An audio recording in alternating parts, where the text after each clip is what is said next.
Es tā nevarētu teikt, ka es uzskatu, ka ir kaut kas balts vai melns. Tādā būtu, ka šito mēs darām labi, vai šitas ir slikti. Tas šī pasaulē ir, tas tā ir, un vienkārši tu izvēlies vai pa labi vai pa kreisi. Tu izdari savu izvēli, vai pa labi vai pa kreisi. Un es tā nav aizliedzu aiziet arī vienreiz pa kreisi un paskatīties, kā tas īstenībā ir.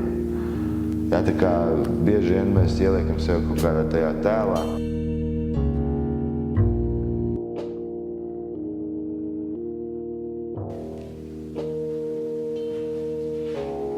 Jūs beidzot esat ielikušies.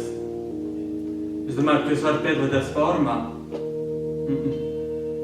Ir jāizpild mājas darbs. Bez mājas darba neviens jūs nekur nelaidīs.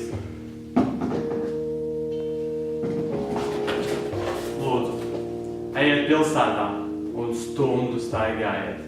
Atpakaļ varat nerādīties bez tā.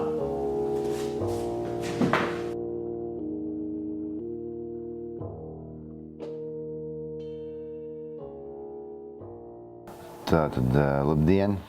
Ir tiešām prieks redzēt jūsu studentu grupu, kur iesaistās seminārā KUPS. Sākotnēji getiņš veidojās ap maniem draugiem, pēc tam tu meklēji jau starp draugu draugiem un paziņām, pēc tam jau sākās kaut kāda oficiālais CV, pēc tam dažādas atlases, kā piemēram, Geto TV atlases, tad ir ļoti daudz ir ienākuši arī šī komandā paši no savas iniciatīvas. Doma bija sākumā uztaisīt principā to, ko tagad sauc par sociālo biznesu. Man bija kaut kāda tā sava vīzija, bet īsti neviens viņai tā nevarēja noticēt līdz galam. Lai mēs Latvijā kaut ko radītu, mums ir jāsadarbojas, var teikt, pilnīgi visiem un jāizvāk pat labākā esence no visiem mums, lai mēs spētu radīt kaut ko unikālu. Es domāju, ka primārā ir getiņā, vismaz tā ir kaut kāda pašiniciatīva. Mēs pat neredzam kaut kādu baigo mērķi, tur kaut kādu naudu pelnīt ar to vai vēl kaut ko. Mēs vienkārši gribam bagātināt sevi un pasauli, sevi ar pieredzi un piedzīvojumiem, lai varētu darīt atkal jaunas un interesantas un lielākas lietas. All the way from South Africa. Tas kopīgais mērķis ir, mēs esam pasaules iemītnieki, mēs esam latvieši un caur mūsu darbu un enerģiju nest Latvijas vārdu pasaulē, kā vietas, no kurienes mēs nākam, bet ne kā kaut kāda teritorija un kaut kādu tādu nacionālismu, bet nest savu tādu darbu, pārliecību un tādu ar tādu baigo gaišumu un draudzību doties pasaulē.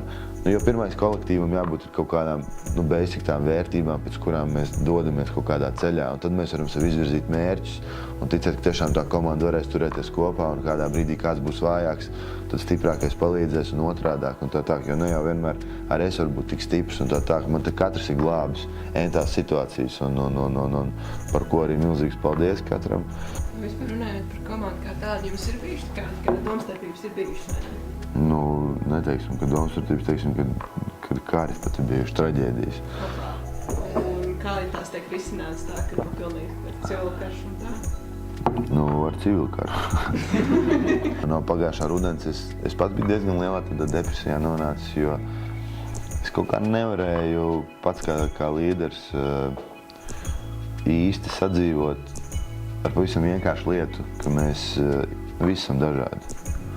Un es kaut kā uz katru projicēju virsū kaut ko tādu, ko es vēlējos redzēt tajā cilvēkā, un patiesībā nemēģināju ieklausīties, kāds viņš pats varbūt grib būt. Ne katrs ir varbūt tik tāds ar tādu kaut kādu pirmo krāmpu vai vēl kaut ko vēl, ļoti daudziem raksturu, daudziem vēl varbūt tas raksturs ir jāattīst, jātrenē un tā projām. Tad bieži vien cilvēki vienkārši ar kaut kādām elementārām bailēm sāk varbūt spēlēt tiešām to lomu, kur es viņam projicēju virsū, un galā mēs nonākam pie tā, ka viņš pats pilnīgi nav apmierināts ne ar ko savā dzīvē, visi slikti ir.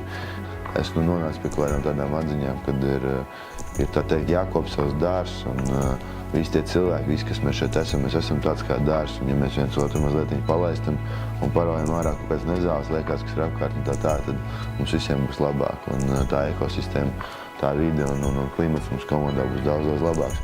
Tāpēc katram atrodot šo savu talantu, ir jāmēģina tiekties pēc kaut kādas tādas pilnības. Sapēc nepaspēšu tā dzīvē izdarīt visu, ko es vēlos, jo tās idejas laiks nāk jaunas un jaunas. Ar katru gadu man ir prieks, ka mums izdodas pietoties kaut kādai jaunai kvalitātei, kaut kādām jaunām lietām, Jo sabiedrība mainās, ieplūst, mēs visi zinām, tur mobila telefona tehnoloģijas un viss kaut kas to tādu. Un tam projektam visu laiku jādzīvot tam visam līdzi, jābūt mūsdienīgam, spēcīgam, tāpēc jāstrādā 24 stundas diennaktī, lai to izdarītu, realizētu un kaut kā tā piedzīvot.